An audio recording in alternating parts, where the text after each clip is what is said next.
All right.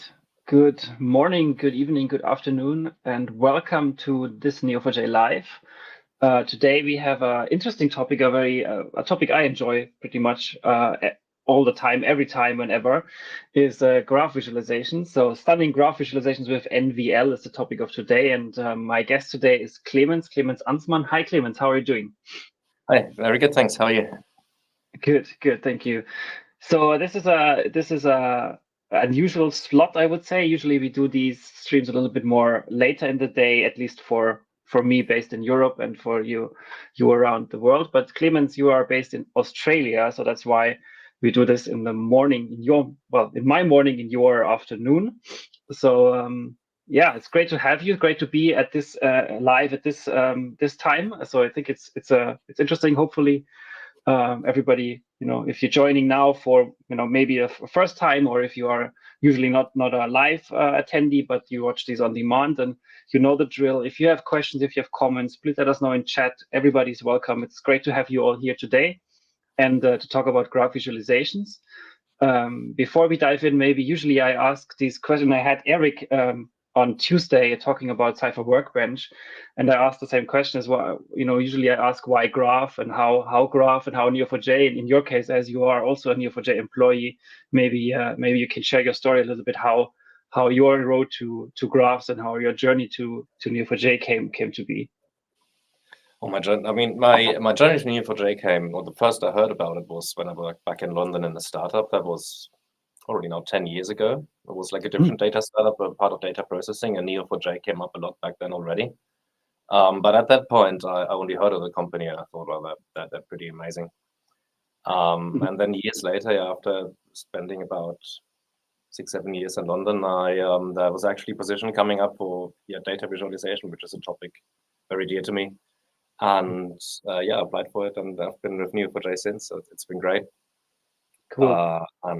Particularly, I generally really enjoy just making data visible for the web, and graph in particular is just such an exciting area of data visualization. So yeah, I'm very excited to work on Bloom and now on NVL, which is sort of the technology that powers Bloom.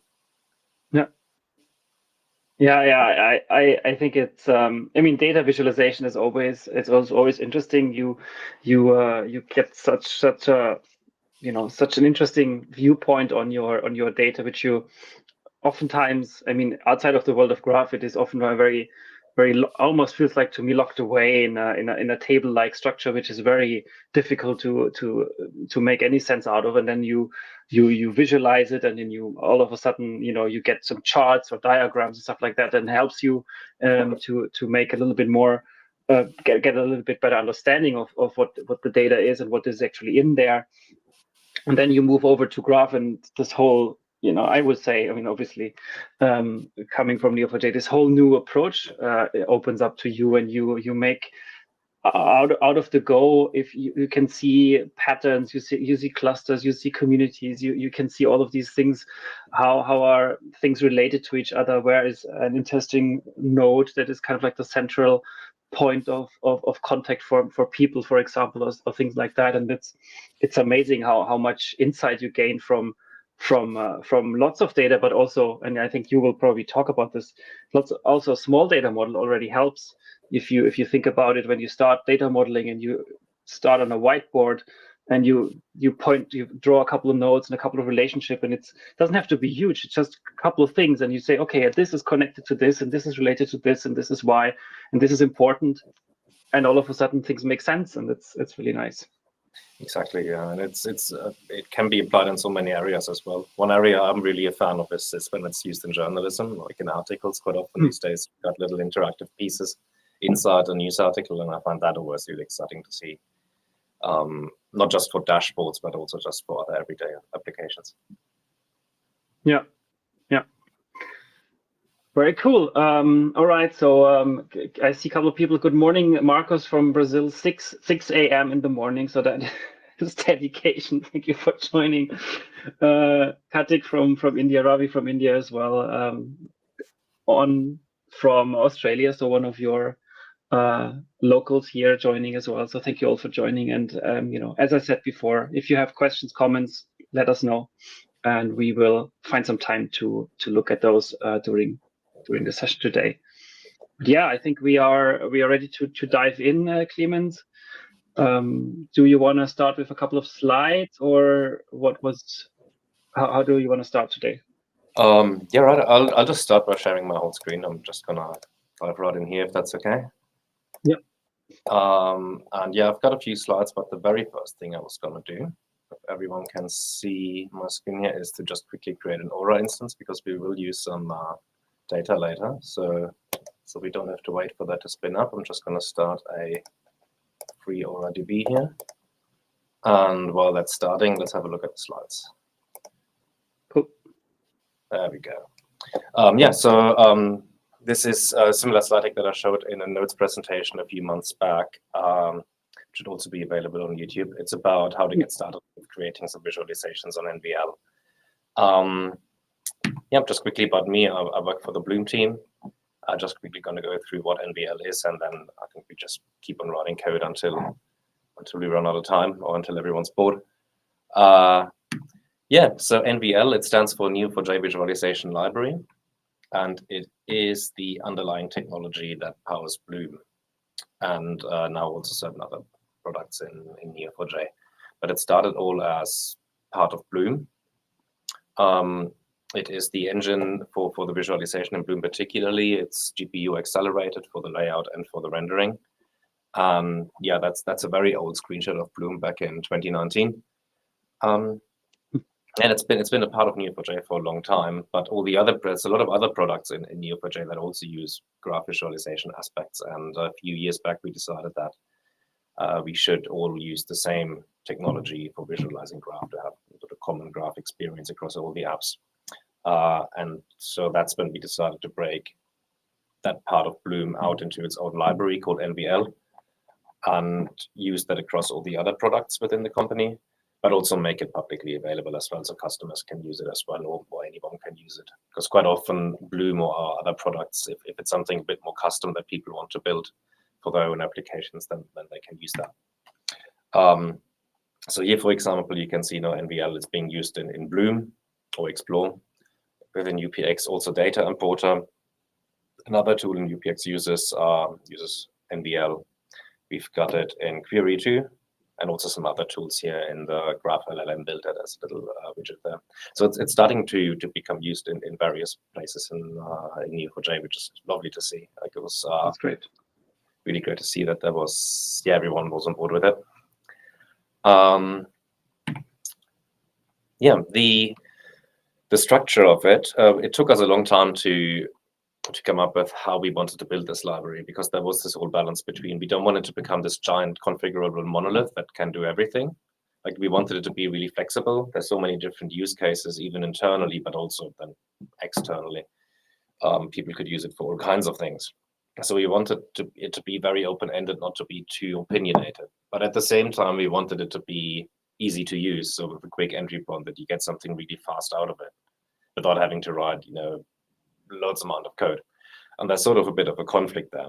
So we came up with this 3 layers of the base library, the interaction handlers, and the React library. I think the easiest way for me to explain this is if I just do this on I've got a whiteboard here. I will see if this works. I hope people will be able to read it.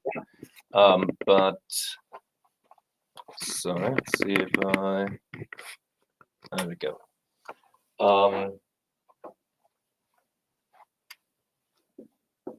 So we have the base library, right?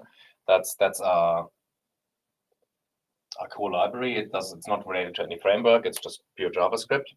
And the main thing that exports is the NVL class. And with that, when you initialize that, you get just a canvas with a graph. So you give it nodes and relationships and a bunch of configuration. And then what you get is a picture of a graph. And that's a few more here. There you go. That's pretty much it. So it's not interactive in any way. It's more or less just a canvas picture. NVL, the class itself, provides then a few methods, like for setting nodes, getting nodes, and setting and getting configurations. So sort of your typical set get. But if I want to make this whole thing interactive now, I basically need to build it from the ground up. So I can add event listeners to my canvas, and then NVL provides a method, very important, called getHits, which takes any sort of event from any mouse event that comes from when you interact with it. And then this method then gives me information about what nodes, what relationships were underneath the mouse while that event happened. And then I can use that information. So with all that info that I get, I can then manipulate everything by getting things. So let's say, for instance, if I have a mouse event, like a click event, NVL will tell me, okay, there was a mouse underneath, and then I can say, okay, now expand this node by setting more nodes into the scene. Or if I have a mouse wheel event, I can say, well, get the current zoom level based on the mouse wheel event, zoom in, zoom out. Or if I have it over a node, there's a node under the mouse wheel, then make the node bigger or something. So basically, it's completely open-ended. You can write whatever kind of interaction you would like. That's the idea. But of course, it would all the kind of common graph interactions like dragging, zooming, panning, that's all not there yet. So you'd have to build that from the up. And because of that, or because that would make things quite tricky to get started if you want something really quickly, we have another library that is called the interaction handlers. Is that visible? Not really. No, it's okay. But the black one was a little bit better. Yeah.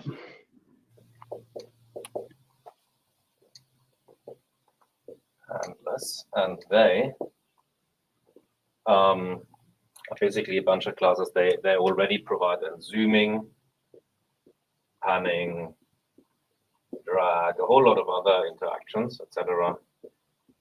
And they are built in exactly this way. So all these interactions here, they're built using these kind of methods, but you just don't have to build them from the ground up. So you can just import them all and combine them with the base. Oh, okay.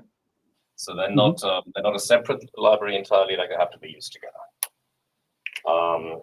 But with that, you get something then going really quickly. And then finally, because we are using React internally, if you're using React, we do have a bunch of wrappers. Well, a bunch. We got two. A basic wrapper. This basic wrapper takes pretty much the same properties as the class gets, and then as the properties get updated, it sets and gets them using those methods. So it's pretty much just this part of it. And then there's also then the interactive wrapper, which encapsulates everything that's here on the board. So the interactive wrapper is a combination of the base library and the interaction handlers all together. So pretty much all this in there. And that's what they're going to use today. All right. I hope it's a bit of a mess. I'm sorry, but I hope this sets the scene for then when we go through everything else later. I hope it'll all become clear. Let's move back here. I think so. I think that was helpful. I think it was good. Yeah. Maybe you can move your camera a little bit up so you cut off your head a little bit. Oh, let's go back up. There you go. That's better. That's better. Okay, so now here we are in Aura. But actually, I'm pretty much done with the presentation. So let's move on to NPM. So NVL is publicly available for everyone. It's on NPM. Here's the base library. We're currently at version 0.3.8. It's still quite early days. A little bit of intro documentation here, how to use it. But then there's also, we've got a documentation guide, an API documentation, and also some examples. So let's start on there. Just to quickly show how to get started here. So this is like a step-by-step guide, how to get started with how to use the base library. So here would be the most basic setup. You initiate the NVL class with a container and an array of nodes and an array of relationships.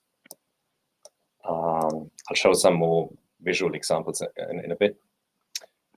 And yeah, here's some documentation about the base library, the interaction handlers that are basically classes that are being decorated classes around the NVL library, the React wrappers, how to use those. And then here also a link to the API documentation. That is more the technical documentation. It has everything that the packages export with all the documentation to it. So it's auto-generated based on our types, our type codes. With some examples too. And here, different, or the get hits method that I explained earlier is, for instance, here, and how to use it. So after NVL is initialized, you can use that method to get the targets back and see what has been clicked, for example. But yeah, we'll see some more interactive stuff in a second. When I go to the, let's go here. Oh, what's going on? Here we go, to the examples page, which you have here. This is a range of different little example apps here for plain JavaScript. Okay. So here we've got, yeah, the most basic setup similar to earlier. It needs a DOM element and an array of nodes and relationships. And now I get this. It's not interactive, like I can't do anything with it, but it's basically just a picture. If I want to make it interactive without any other additional libraries, I just have to add a click event on my container, for example, and then here I call the method to update elements in the graph. So I can add stuff or remove stuff. And then if I click, I get, for example, if that's how I want to build it.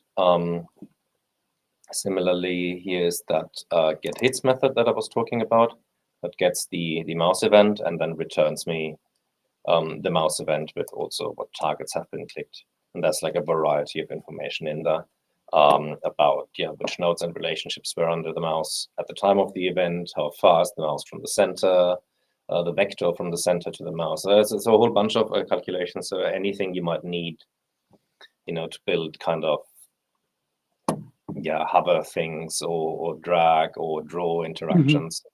So in this case, it's just a basic selection. And here again, also in a similar fashion, we've got a mouse wheel event. And on that event, I get the current scale and pan. And then based on the mouse wheel difference and the mouse position, I'm setting a new zoom target and a new zoom pan, a new pan. And then I get sort of the common kind of zooming that you get on graphs. But if I don't want to have to build all that from scratch, I can use these interaction modules. And here's how that's done. So you can just import them from the interaction handlers package, add them to the class, and then they just get set up like that. So now I've got everything here out of the box straight away. Yeah, so the idea is basically you can build your own interactions completely free and you're not bound by anything. But there is also a way to get things going really quickly if all you want is just your traditional kind of interaction. Yeah, makes sense. What else is there? There's some styling, of course. There's different properties on nodes and relationships that can be set. And here is the same thing now with React. So this is the most basic React setup where you pass in the nodes and relationships as properties instead of directly to the class. Properties update on the fly. So in this example, for instance, I can add nodes. I can switch the rendering method. This is all done. So if I have here my wrapper again. So the nodes and the relationships and the renderer, they're all elements in the state. And as they update, the wrapper will update the class accordingly. So in this case, then I can just let the wrapper handles that all for me. It basically encapsulates the entire NVL class, and I don't have to do that by hand. If I do need to access the class method for some reason, for certain methods that aren't available, I can pass in a reference. So if I pass in a reference to the app, that reference is going to be the NVL class. So I can then use that to call certain methods like reset zoom or destroy or some other methods that you can't access through the wrapper. So you still have full access to the class if you need.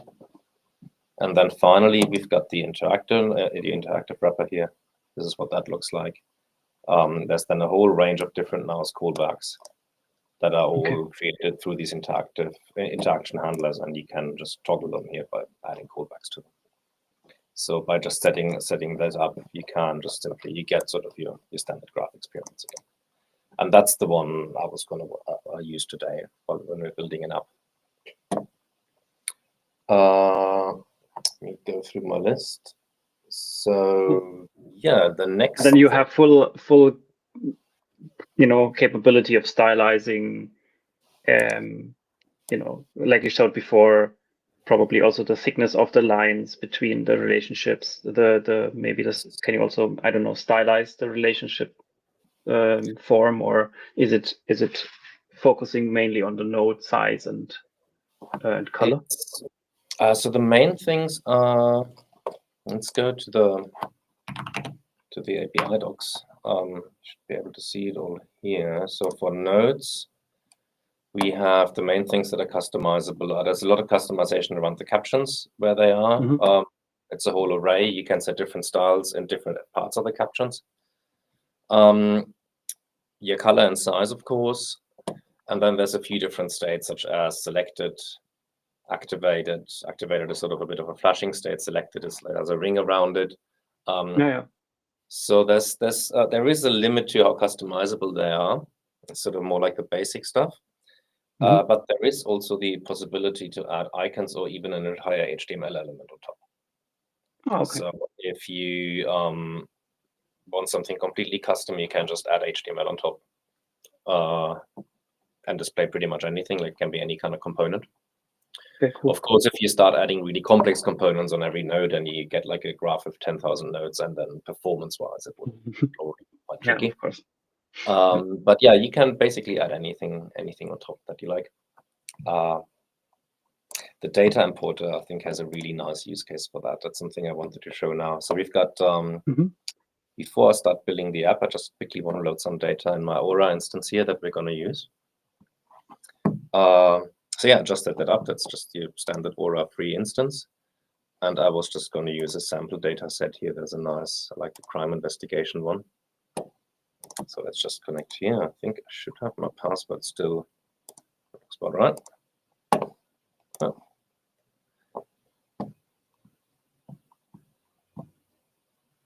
Nice.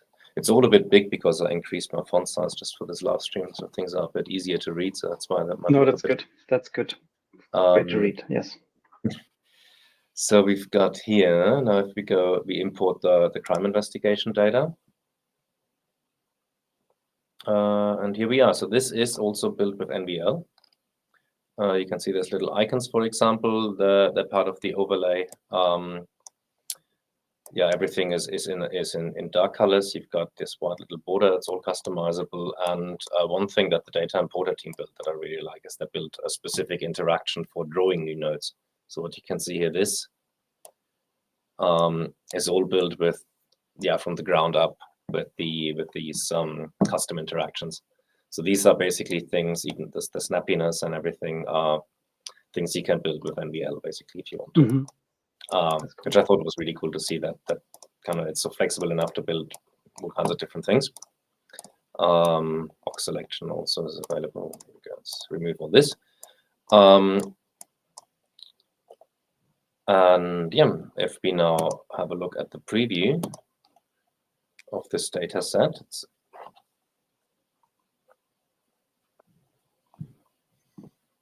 we get this little view, which is also NVL. So this is the same as the query, as part of the query component, and this is, all these different apps are now using the same library.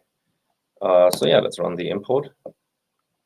Yeah, about the data set, this is a crime investigation, I believe, from Manchester. It's a bunch of anonymized, or I think fake data, but yeah, quite interesting. It's got the location, the crime, the vehicle was involved, the officer that's investigating, person involved, phone calls, phone numbers and phone calls, how long they took, area and postcode, and emails as well. So it's a nice, I like the data set because it's quite colorful. It has a lot of different properties and ways of showing stuff. So the import should almost be done. Here we go. And now if I hit explore results, we go into explore. which is also powered by NVL. So now we should be able to see a nice little graph here. There we go. So this is also NVL in action, just the same. With a little mini map here. And of course, query as well. Okay, so now we've got the data loaded. Now let's get started with NVL. For that,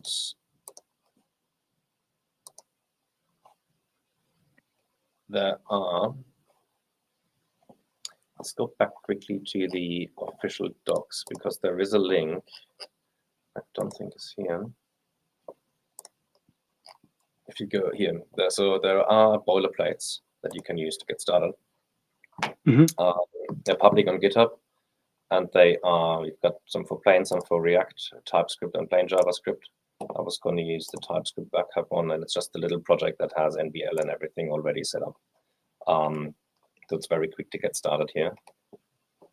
So I was just going to use that. I'm not going to clone it. I'm just going to quickly download the zip archive and use that to get a new project in my local development folder right here. So let me just grab the Webpack one here. Move that straight to Git. And now here, let's rename that to YouTube NVL demo. And open that in VS Code. Cool. So what we got here is a very basic Webpack, a TypeScript configuration file, a basic TypeScript config. Actually, I'm going to turn script mode to false, just to not be too hard to myself. Yeah, here just a little package file with the latest version of React and the base library. An index file that just points to an index file here, which has just the basic app setup. And then here's the actual app, similar to what we've seen before. Relationships in state, nodes in state, the interactive wrapper that gets a bunch of options. The nodes, the relationships, and here zoom and pan is enabled. So if we now start this, hopefully should not take too long. We should be able to soon see some in-code documentation as well, once everything is downloaded here. So let's go here and go to localhost.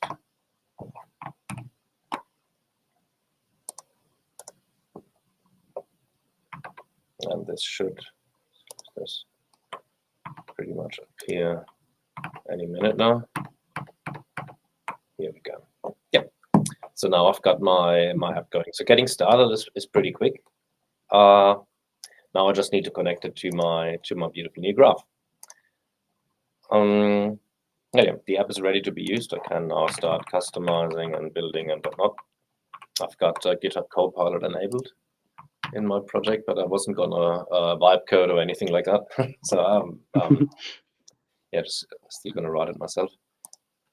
Let's see. So now to connect all this to the Aura instance, there's a few steps we gotta do, not too much. On my instance itself, there's a connect button for drivers. So I can select JavaScript and just follow these little steps. There's a bunch of tutorials down there as well, which is quite handy. But let's just follow these steps of installing the JavaScript driver. And then I'm just going to copy all this and add that to a new file I'll call connection. Here we go. Just need to do a little bit of cleanup here.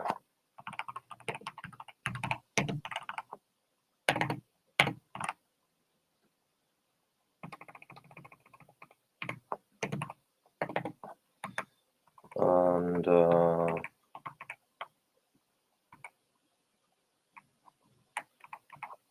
let's export this function.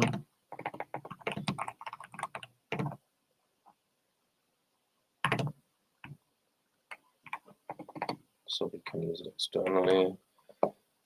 And this one here, let's just bring all that into a new file.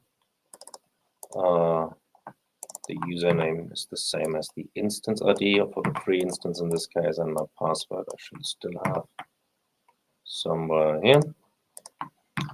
Okay, so now my connection is pretty much set up. Let's just give that web driver a type, and yeah, that should set up my connection nicely. Now in my app, I want this to be called after the app is initialized. So let's go here, run the connect file from connections. Not gonna wait anything just yet, just gonna run this. And now if we take a look here, I should be able to see that, yeah, connection has been established. I'm connected. So yeah, that was pretty easy. Now I want to run a query. So let's go ahead and pass in a query. So here, let's try match something. Yeah.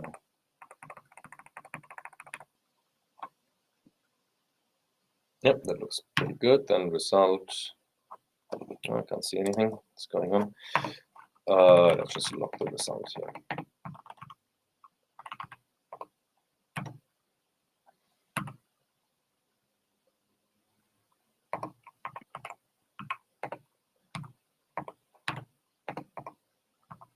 Yeah. Yeah, that's all pretty good. Now, of course, my connect function doesn't take a query yet, so I have to set that up. So let's go ahead here and say take a query, which is a string. And then in the end, instead of getting the server info, I want the driver to execute a query. So there's the execute query method that gets a query, and then I return. Let's rename this to data.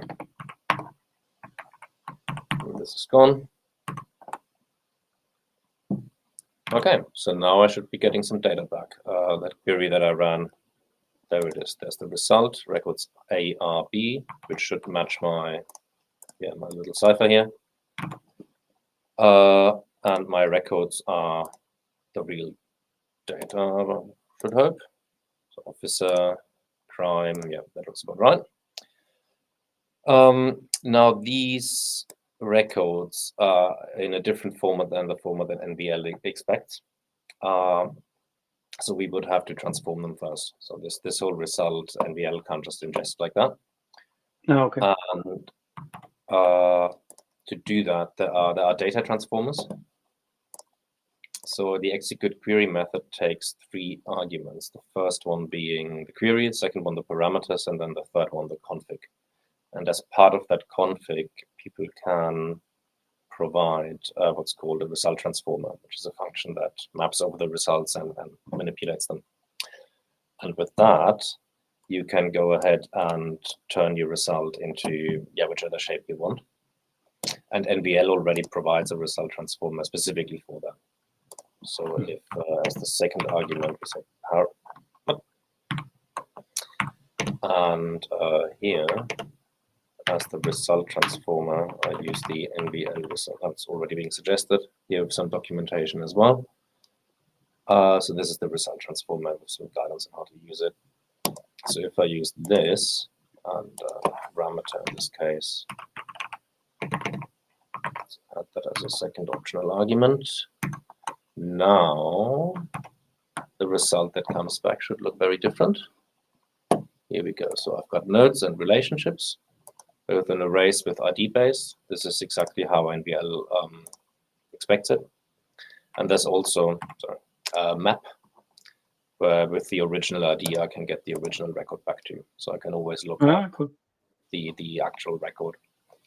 And this data I should now be able to simply pass to NVL. So now if I set this result like that, update my nodes and state of set nodes with that result, I should be getting, once the query is complete, here we go. Oh, there we go. Nice.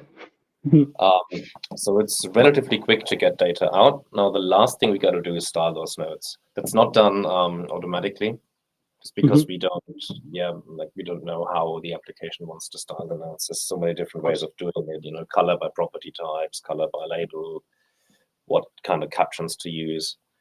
So there isn't like a generic approach to this yet. Right now, the application has to decide for themselves how to do it. It's pretty straightforward. So we can do this now.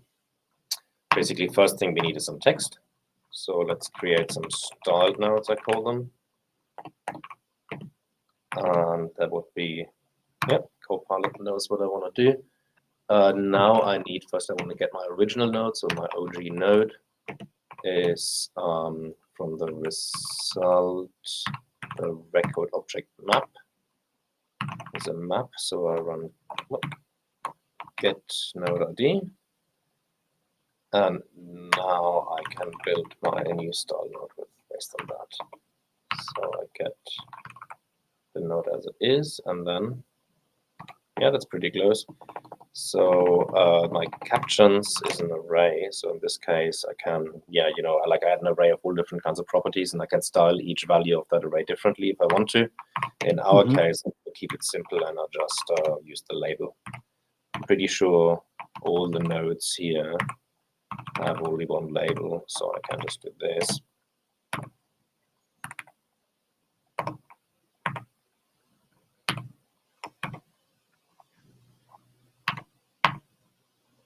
And now, exactly that. So it's really impressive how well, although it looks like I've got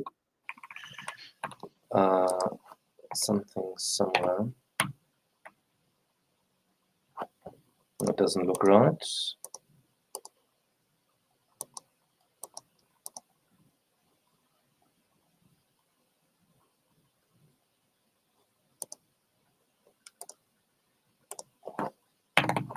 Here we go. Now we're in business. And now I set my nodes and my relationships. And now I've got text. Oh, nice. Perfect. Very cool. Also, I should remove. Don't need that initial graph anymore, so we just keep it empty. And also for coloring. Oh, I forgot one thing in my little project. I do have a little cheat sheet of things. So not to write everything from scratch. So for coloring, I've got the color palette ready, and just a little function to help me go over everything. Let me, for all of that, create a new file called styling. So that's why I add this. So this is just a function that creates a unique color for each label. Okay. And I will move this right in here with it, and call this style graph.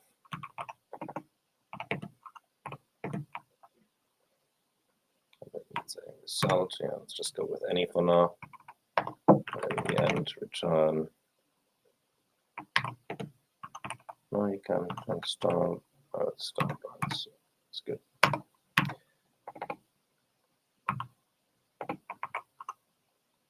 Okay.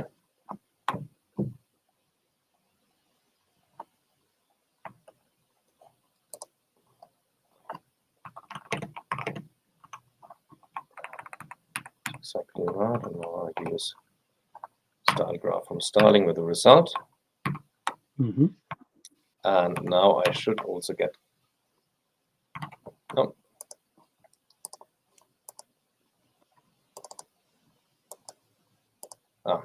wrong type.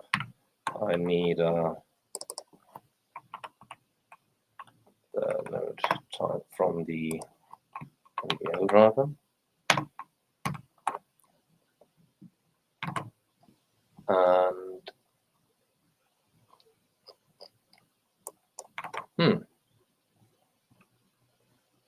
Oh yeah, of course, I need to actually add that new function that I wrote here to my unique colorful label. So now I should have a nice little color graph. There we go. Very good. Cool. In terms of the background is transparent by NVL, so I can, add any kind of styling that I want. I'm not a designer, as you will get to learn during the stream, I'm sure. But it's like this. Let's make this a little bit larger, actually, over at it. There you go. So some sort of gradient or something. Yeah, you can put a logo, whatever it is you would want to put in the back, watermarks or something like that. Yeah. But now I've got my graph. Of course, I've got no way of interacting with it. So what I'd like to build is some sort of graph exploration thing. So let's go here, and as a starting point, let's use the schema of the graph. So let's export to be schema. Exactly that.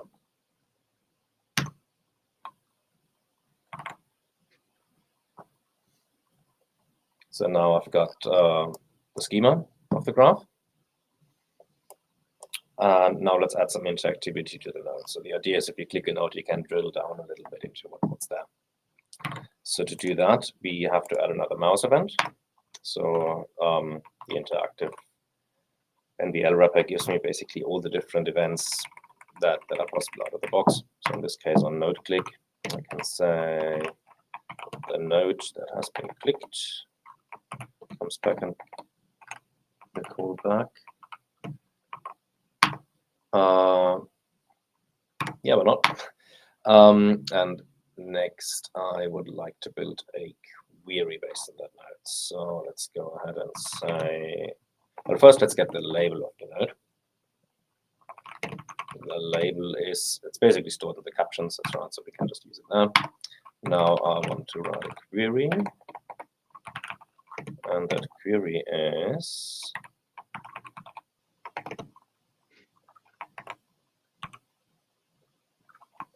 that's interesting. What Copilot is suggesting there, I've been told, is very unsafe, because you should not use like template strings or things like that. But what we can do, apparently a quite new feature in Neo4j, is dynamic label matching. So I can add the label as a query parameter. So I don't have to build. Yep, exactly. So now I can pass it in as a parameter rather than building it directly in the template string. And then the result comes back. Yeah, sure, look, the result. But what I then also want to do is, yes, style the result, exactly. Set it in the state, exactly. Yeah, that's it.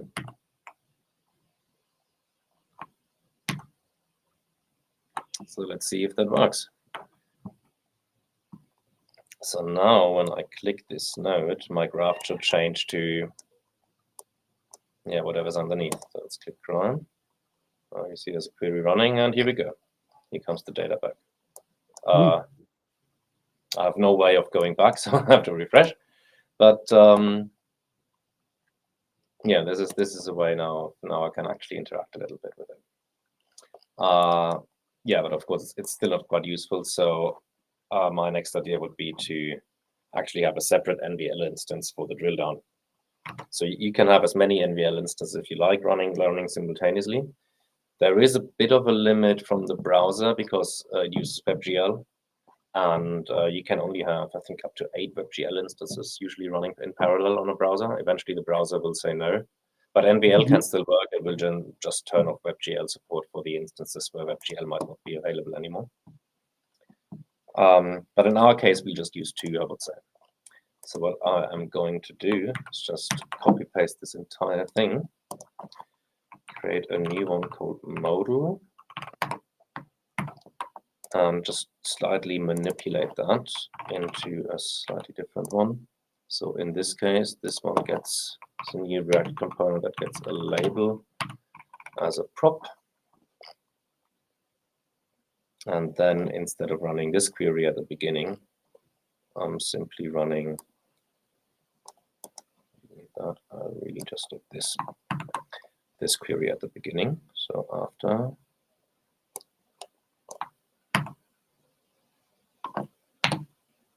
and this one needs to rerun if the label property changes. Set this to 1. We don't need any other callbacks than zooming and panning in this case. Yeah, that looks all good. So now in the app, instead of setting all this, I'm adding another state element called label. Not quite. This is a string, a nullable string. So now instead of setting all this, doing all this, I just set the label here. And here, yeah, if the label is set, I'll render the model. There we go. And I need to put this all under wraps here. Oh yeah, and I need to import this component as well.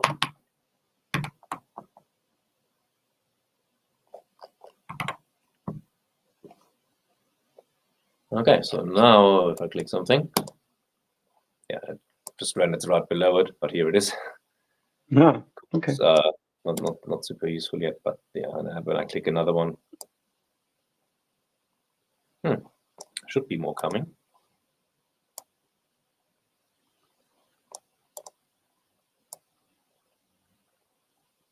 I'm not sure why the other two weren't working.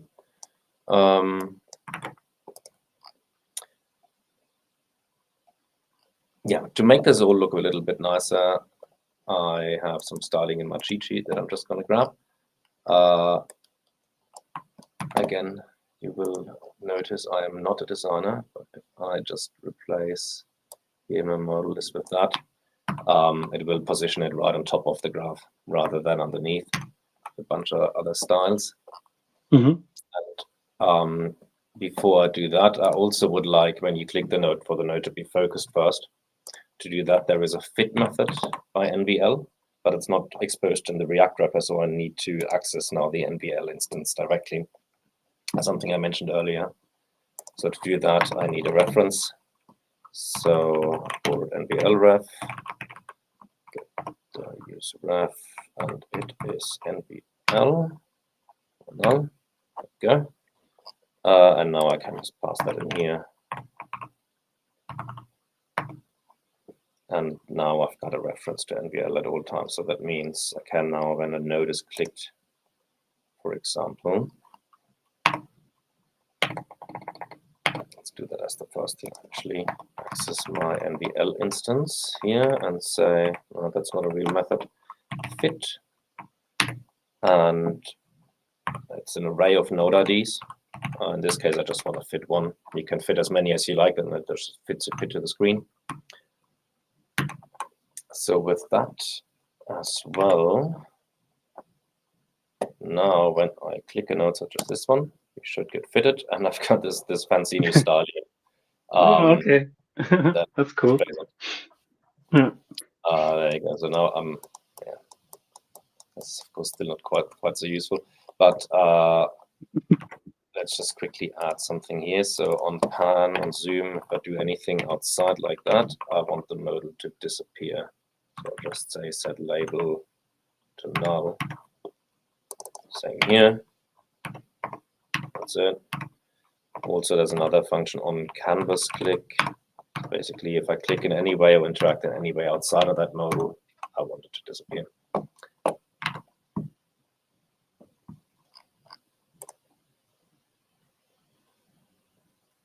Yeah, so now I can interact in here, but then when I start interacting outside, I'll get back to where I was. That's very cool. So yeah, now I've got this little app. Of course, I can start increasing the amount of nodes that I see. Like the graph is quite big. Don't need to be small.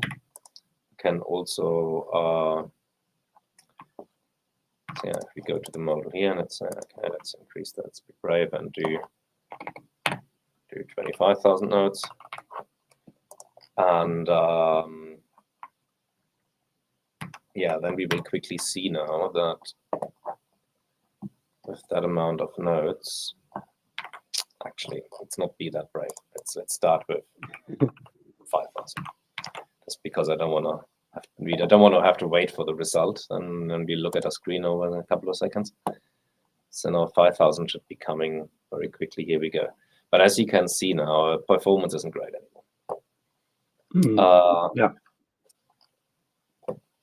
And to address that, we've got two different rendering methods that can be set here as part of the option. So there's a renderer, and there is Canvas and WebGL. Canvas is the default, but you can set it to WebGL. And if we do that, the performance, you will instantly notice, is a lot faster. Or we should notice. There we go. Okay, yeah, that's significantly better. It's GPU accelerated, or it's, yeah, the rendering is then done by WebGL. The force layout is always GPU accelerated. The problem with that layout is over that rendering method is it's very basic. There's no text and there's no arrowheads. Okay, I see. So the idea is then you can toggle between the two, kind of depending on the application state. In Explore, for example, we do it based on the zoom level. So as you zoom in, we switch at a certain point to the canvas renderer. When you zoom out, we switch to WebGL. Yeah, for this particular app, we could go ahead and say, so this is something you can update from the state as well. So if I have then here a renderer, so almost, it's actually canvas. Let's just use the type directly from NVL. There we go. And we can go ahead now, and there's callbacks also. So there's mouse callbacks, but there are also callbacks you can get for certain events that are happening within NVL. So for example, on layout done as a callback, you can get a callback then. So we can say, once the layout is done, I want to set my renderer to canvas. Okay. But when new data comes in, I want to set my renderer back to WebGL. Actually, I also want to set my node simulation to empty. And this now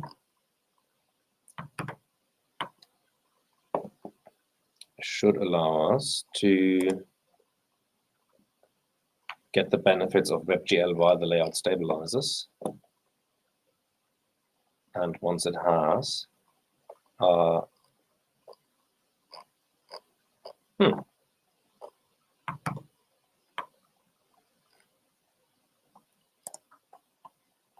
Well, in theory, oh it's yeah, possible. of course, because I didn't need to set the. Still had it hard coded there, so now it's using the state here, which will get automatically updated. So now.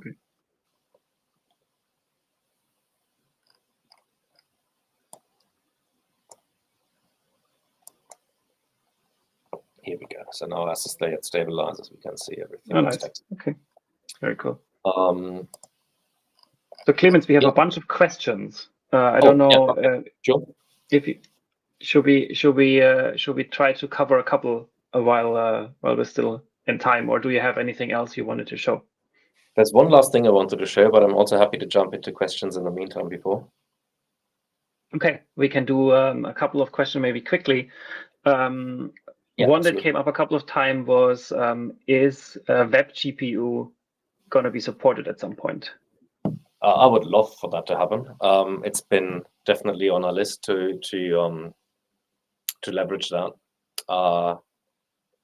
But when, I don't know. We don't have any prototypes yet.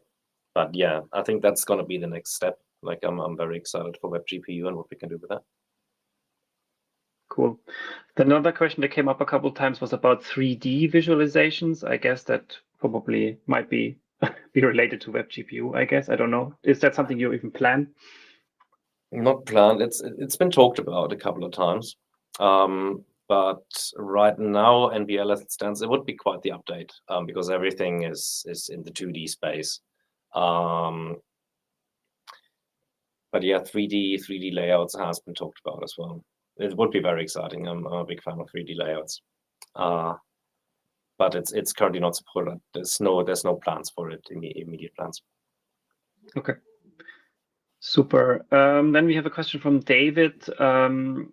Thanks a lot. He says live, even there was the plan for a live code session, but then it turns out to be lots of coding.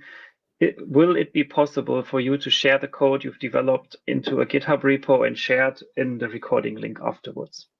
Yeah, absolutely. I was going to turn that into a repository and super. upload it. Cool. And then another question is on the layout type. I think it uses the standard forced layout. Is there a way of doing like hierarchical layouts or geospatial layouts with NVL, or is there a, let's say, a blueprint for it, or do you have to do it yourself? Yeah, no, there is, and that's exactly what I wanted to show next. So good.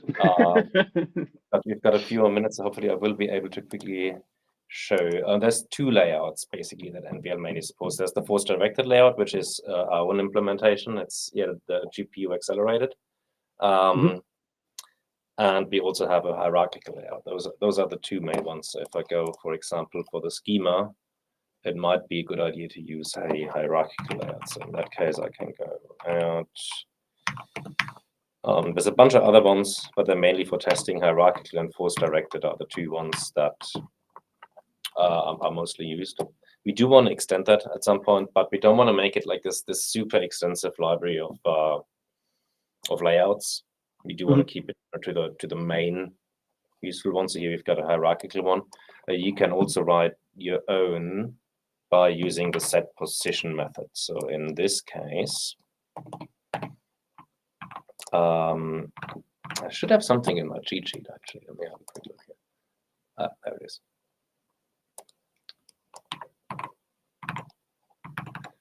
So pardon me. Here in the app, after the nodes are set, I'm quickly gonna run a set timeout just to make sure that it runs after all the other operations are done.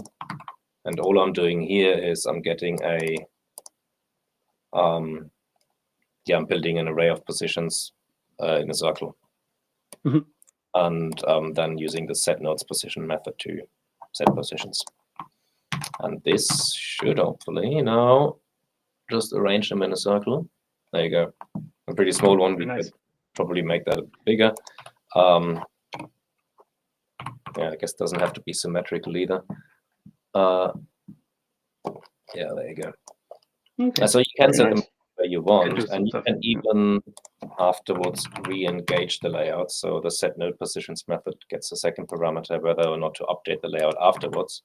So in this case, yeah, they set it first and then move it. And then finally, in terms of geospatial, it's not supported out of the box, but you can kind of do it yourself. I'm gonna quickly go to my cheat sheet. So that's gonna be a bit of a larger piece of code, but I don't think I would have been able to write this on the fly here in time. So, but here what we do. It's okay to use cheat sheets. That's totally okay. It's basically still starting the graph. I'm iterating over my relationships here, same as before, adding my captions. But what I'm doing also is I'm iterating over the nodes, and if they have the latitude, longitude property, yeah, I'm keeping account of them, calculating the average to make sure to know where to position it. So I want it to be centered in my scene. And then once that is done, I style the node same as before. And I am also, if there is a latitude, pinning the node. The pinned property means the node is excluded from layout calculations. I'm marking it as selected just to give it a bit of more of a visual highlight and making it a bit bigger too, just to see that these are the nodes that are sort of fixed. And then I'm building my positions array again based on latitude and longitude. And in this case, I'm getting that out here from the styling. So now Why is this complaining? Oh, this is now called start relationships. Okay, fair enough.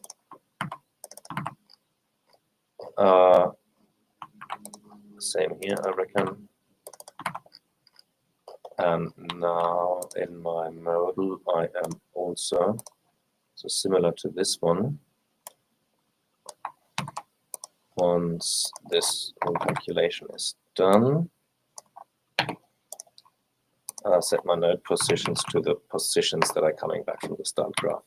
Oh, and I don't have a reference to NVL here in the model yet, so let me just quickly do that. Yeah, Copilot knows what's up. Use ref comes from React. And I am passing my reference through here. And now, oh, that type is also unknown. Let's hope this all works. 5,000 nodes, yeah, that's a good amount. Let's go to location. That's the one with the latitude, longitude. Yeah. Once the data comes back, it should all get arranged, yeah, based on latitudes and longitudes. And you can see all the other nodes arrange according to, yeah, still are affected by the force-directed layout, so that will go to it. Let's make this a little bit bigger just to make it a bit more interesting. So notice the nodes weren't particularly visible, so let's make the background a little bit darker.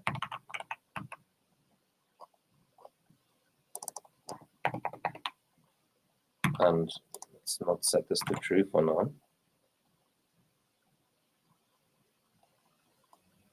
Let's go to the location one again. This doesn't look, but yeah, like I said, I'm not a designer. No, it's fine. It's just for showing. So here we go. So now, yeah. I've got. Oh yeah, I forgot to mention all the unloads without latitude longitude are arranged in a circle around it. So this is what it would look like without the layout engaging at all. It's obviously not particularly useful. But now if I go ahead and say, let's just keep the renderer at all times to WebGL for these large graphs, and I set node positions to true, the force-directed layout will engage the moment this whole thing is set. So that should now mean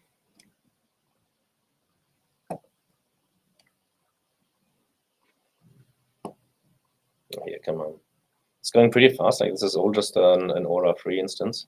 So now you can see the layout engaging, except of course for the nodes that we pinned based on the geo location. Yeah. Cool. Yeah, we have a couple more questions. So we are basically out of time. So I'd like to take note and just see if we can have a bit of a Q&A section here at the end. Absolutely, yeah. This is this was the last I wanted to show, so I'm out of ideas now. And looking at this, I think this is the perfect segue to Abidin's question. And Abidin asks, how much nodes and relationships can be showed at most? He has a very large-scale project, and some queries can be very big with lots of nodes and relationships shown. Is there an upper limit you would recommend for NVL, or is there one? There isn't an upper limit. You can scale it as high as you would like. Eventually, depending on the GPU of the machine, that's basically the only limitation. Yeah, it will get quite laggy, but we can, if we remove the limit completely, I think that data set, that query returns about something like 100,000 nodes. Oh, I think it's more than that actually. It's 100,000 records, so about probably 200,000 nodes. So we can have a look how it looks, but it's not.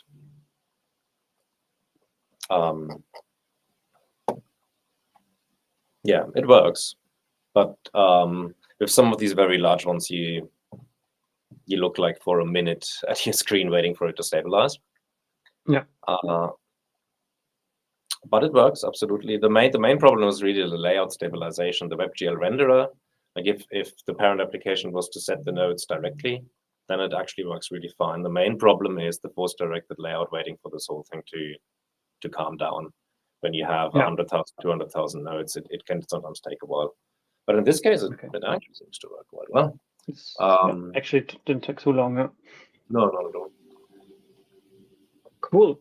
All right. Next question comes from, and I think you answered this already, Veronique. Veronique asks, does the library include features like display images or icons on nodes, like specific icons? I think you said Yes. that is possible. Yeah. That's right, yeah. Only with the canvas. Well, yeah, it depends. Icons only with the canvas renderer, but for instance, the HTML overlay, when you can just create custom HTML content to put on top, that works with any renderer. That's like another layout, basically. Yeah. And then another question from Abidin. Abidin asks, can you decide what properties are shown as name as caption, basically, like property names, property values, instead of labels? Yes, yeah, absolutely. So, for example, we can. Maybe you showed it here already. I think the location is probably not a label, but it is a property. So in this case now, I'm using the properties of the original node. Initially, I was the labels now, and in this part, so it can be literally anything. So it's entirely up to the parent application which part of the database record to use. Cool.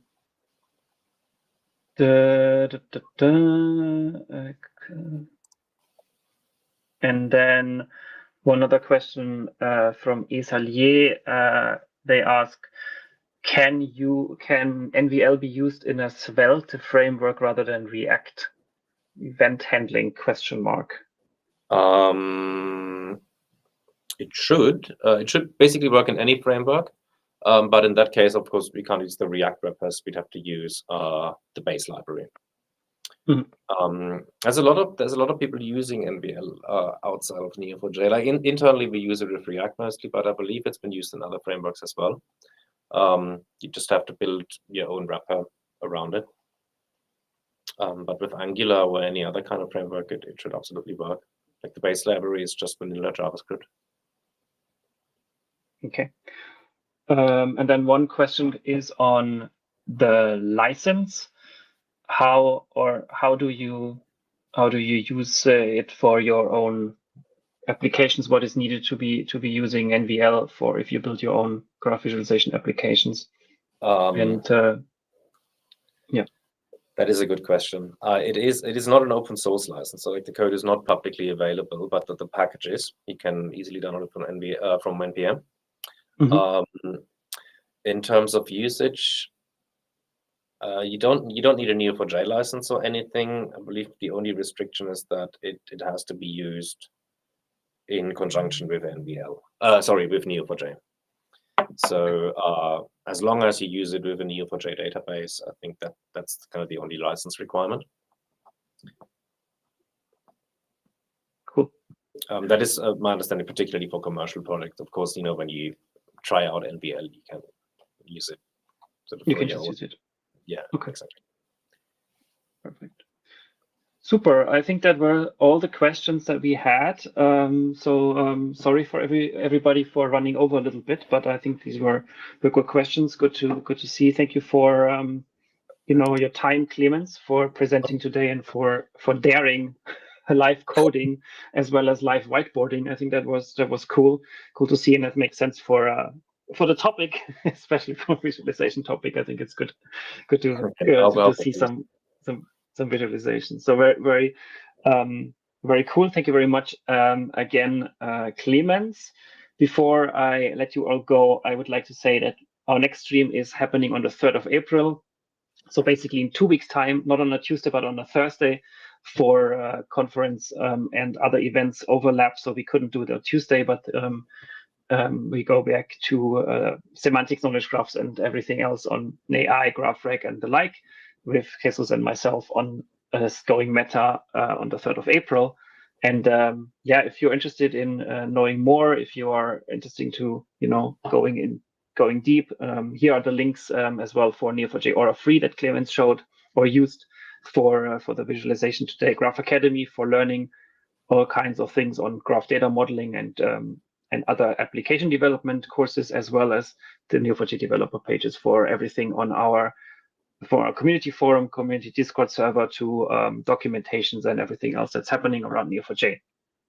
So with that, again, thank you very much, Clemens. Thank you, everybody, for watching. Hope you had a good time. If you like it, give it a thumbs up and subscribe to the YouTube channel. And as I said in the beginning or throughout, all the links that we talked about today and the GitHub repo that Clemens will be hosting in a bit, I will add to the YouTube video description. So if you want to dive into that a little bit later on, check out the YouTube video with the video description, and every link is going to be there. And yeah, with that, everybody, thank you. Have a good rest of your week. Take care, everybody, and see you soon at the next live stream or somewhere else around the world on a Neo4j event. Bye-bye.